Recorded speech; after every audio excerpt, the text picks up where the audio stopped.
Vamos a determinar lo siguiente en polarización fija, que es IBQ, que es la corriente de base, y la ICQ, que es la corriente de colector. También nos piden que localicemos el voltaje de colector emisor, el voltaje de base y el voltaje de colector, y el voltaje de base colector. Aquí vamos a observar el circuito más de cerca. Como datos de referencia tenemos que VCC es igual a 12 volts. Tenemos una resistencia en base de 240 kiloohms, una resistencia de colector de 2.2 kiloohms. Observamos que tenemos dos capacitores, ambos de 10 microfaradios. Tenemos también que beta es igual a 50. Y como nosotros tenemos ya un dato de referencia en el ejemplo anterior de que el voltaje que existe de base a emisor es igual a 0.7 volts, que es lo equivalente a lo de un diodo. Primero vamos a analizar polarización directa base-emisor. Tenemos que la corriente de base es igual a VCC menos voltaje de base-emisor entre resistencia de base. Como ya habíamos dicho, el voltaje de VCC es igual a 12 volts y dijimos que el voltaje de base emisor es equivalente a 0.7. Lo restamos y lo vamos a dividir entre 240 kiloohms. Nuestro resultado es equivalente a 47.08 microamperes, porque recuerden que estamos calculando la corriente.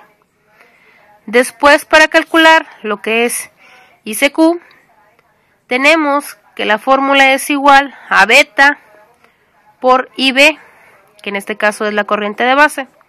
Dijimos que beta valía 50, como podemos observar, y lo vamos a multiplicar por la corriente antes mencionada, que son 47.08 microamperes. Al realizar la operación obtenemos que es 2.35 miliamperes. Después vamos a analizar lo que es el circuito de la malla de lo que es del colector al emisor. Y aquí obtenemos que el voltaje de colector a emisor es igual a VCC, que son los 12 volts, menos la corriente de IC, que ya la calculamos arriba, que es 2.35 miliamperes, por RC, que es 2.2 kiloohms.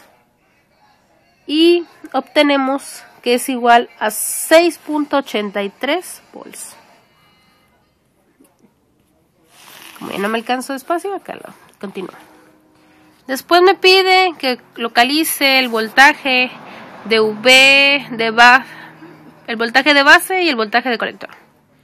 El voltaje de base es igual al voltaje que existe de base a emisor, que es 0.7 volts.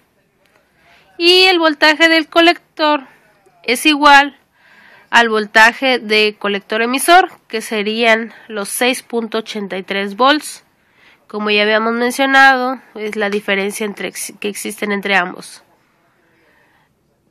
Entonces, para calcular, ya obtenemos el inciso C. Vamos a seguir con el inciso D, que nos pide el voltaje de base a colector. Y lo obtenemos, base colector es igual al voltaje de base menos voltaje de colector, donde obtenemos 0.7 volts menos 6.83 volts.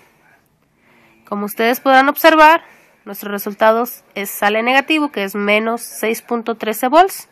Esto nos indica que está en polarización inversa. Bueno, chicos, ya saben, cualquier duda pueden escribirme en mi correo y trataré de responderlo más.